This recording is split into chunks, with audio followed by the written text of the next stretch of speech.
the world, Belal.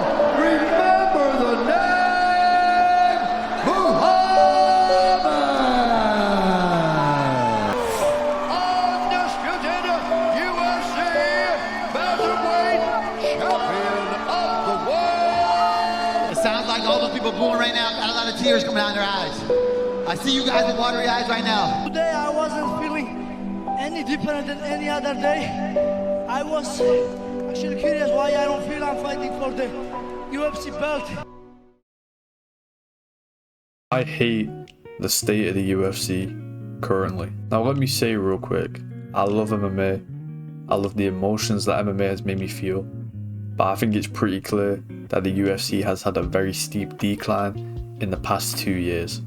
And in today's video, I thought I would talk about why I think this is and why I believe the UFC has got so much worse just over the course of a few years. And the first point to go over is the quality of champions. Now, to demonstrate how bad the champions we have right now are, we have to look at the champions that we had just 2 years ago. An honorable mention to Charles Oliveira, but in my opinion, the 3 best champions to show how good we had it is Alexander Volkanovski, Kamaru Usman and Israel Adesanya. Starting off with Kamaru Usman. Now between 2019 and 2022, Kamaru Usman was a UFC champ and he would also get a knockout over Gilbert Burns and then another win over Jorge Masvidal in the mix. Kamaru Usman was the definition of intimidating. A strong wrestler with powerful hands to boot, who was just getting more entertaining as his reign was going on. He was down to fight anybody. A champ who could be jacked, and his trash talk was just getting better over time as well. In August of 2022 though, Kamaru Usman would be dominating Leon Edwards until he got head kicked in the last minute of the 5th round, putting an end to his historical reign where he would go down as, in most people's opinion, the 2nd best welterweight to ever do it and a top 10 fighter of all time. Moving on to the next example, we have Alexander Volkanovski, a small 5'6" man who was undersized for his division, who actually had pretty long range to boot. This guy was a killer. His title reign didn't start off the best, and a lot of people feel like Max Holloway was robbed by him. But throughout his title reign, he would prove his dominance by dominating Korean Zombie and Max Holloway in the 3rd. He would have an insane fight with Brian Ortega, which would have moments of danger, but in the end, he would overall batter Brian Ortega. Volkanovski would have 4 title defenses, and then would move up to fight Islam Makhachev, who had just won the belt off Charles Oliveira, was an absolute killer and was put up as Habib 2.0. Volkanovski, a huge underdog going into this fight, would prove absolutely everyone wrong. He would, in most people's opinion, win this fight, bringing it to Islam Makhachev, but he wouldn't get the decision win. But then Volkanovski would cement himself as the pound for pound #1 by moving back down and beating up interim champ Yair Rodriguez, absolutely dominating him for 3 rounds before finishing him. Volkanovski was an insanely loved champ. There wasn't a single person who disliked the guy, but then he would move up short notice to fight Islam Makhachev in a rematch. Sadly for Volkanovski, he would lose his fight by a head kick, and he looked very pudgy going into the fight. It didn't get any better from here though. He would then fight Ilya Topuria only a few short months after, and he would get knocked out again, and we've not saw him since. And the last example I've got, love him or hate him, is Israel Adesanya. Now, Izzy wasn't the most entertaining champ, but the guy was down to fight anyone. With wins over Yoel Romero, Paulo Costa, Jared Cannonier, Marvin Vettori and Robert Whittaker, Izzy really had a great resume to beat with his title defenses.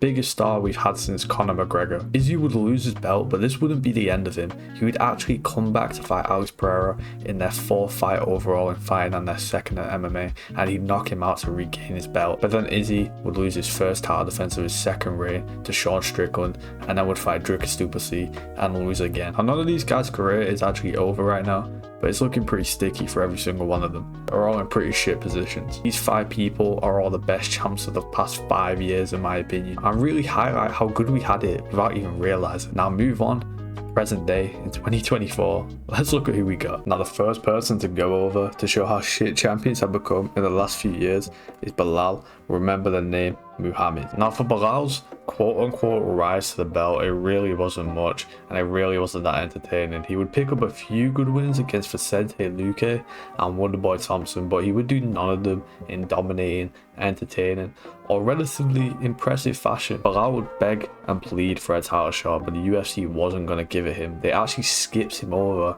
and gave Colby Covington, a guy who was extremely inactive, a title shot before him against Leon Edwards. But Colby losing division, and no one really making their name known that much aside from Shavkat and JDM, who both seem have went on 2 away. The next title shot kinda had to go to Belal Muhammad. Now Belal is known as a very boring fighter to the point where his nickname has even been made fun of by people saying they can't remember his name. He possesses a grinder style where he really doesn't do that much damage, but he does enough to win. He abuses the scorecards and the system and how MMA is scored, and he wins fights based off that.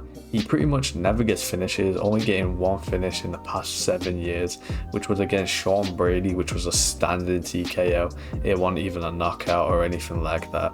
And heading into the Leon Edwards fight, he was a pretty big underdog. Everyone was expecting Leon Edwards to have just come off a boring but domineering performance against Colby Covington and a win against Kamaru Usman to relatively beat Belal with ease, but that's not what would happen. In Belal's most entertaining fight of his entire career, he would go out there and he would beat Leon Edwards pretty clearly. 4-1 in my opinion. And for the welterweight division to go from Kamaru Usman to Belal Muhammad in just 2 years, when Belal Muhammad has pretty much no likable qualities, shows a big dip in the division. Belal seems that he does want to fight contenders, but the guy's fighting style is unbearable to watch. He seems to possess zero finishing ability on the ground, on the feet, striking, submissions, none of it. It just doesn't seem to be there. His personality is not very likable, he's not promotable at all, and he really has nothing unique or spectacular to present to UFC fans. The next example I got, and this one is fucking personal, Merab Dvalishvili. Now let me go over this little gremlin. Okay, now to go over Merab's rise to the belt, to be honest, it was very mind-numbing, and it was a pain to go through. Okay, it was a pain to watch and go through at the time. The most entertaining bit of his rise is when he fought Michael Morales, and I said the wrong name, but he'd be getting the shit kicked out of him before making an insane comeback, which was very impressive to be fair. But on his rise, he would beat fan favourite Peter Yan by pretty much just spamming takedowns and failing most of them. And this is a key thing in Merab's career. He genuinely doesn't seem very skilled. He has very little finishing potential, literally never finished anyone. He's not very fast. He doesn't seem to have like high fight IQ. The guy just has insane out of this world cardio and just spams takedowns, which he's also not very good at because he fails most of his takedowns. For example, he went 0-16 against Aldo. Now, Merab was the clear #1 contender, whether you liked it or not. He's my most hated fighter of all time, but he was the clear #1 contender. But this little gremlin decided to hold up the division based on his little friendship with Aljamain Sterling, literally ruin the entire bantamweight division for about 1.5 years. Now, when Aljo eventually went, Merab would start clamoring for a title shot against Sugar Sean O'Malley, and he should have got it, but he got bypassed again by Chito Vera, and he would have to fight Henry Cejudo, where he got rocked in the first 30 seconds, and I thought the MMA gods were blessing us. Okay, I thought they were blessing us. I thought it was going to be beautiful, but no, he went on to win the fight by just spamming takedowns against the Olympic gold wrestler and winning. Then, last night, he would fight Sugar Sean O'Malley and he would do the exact same thing.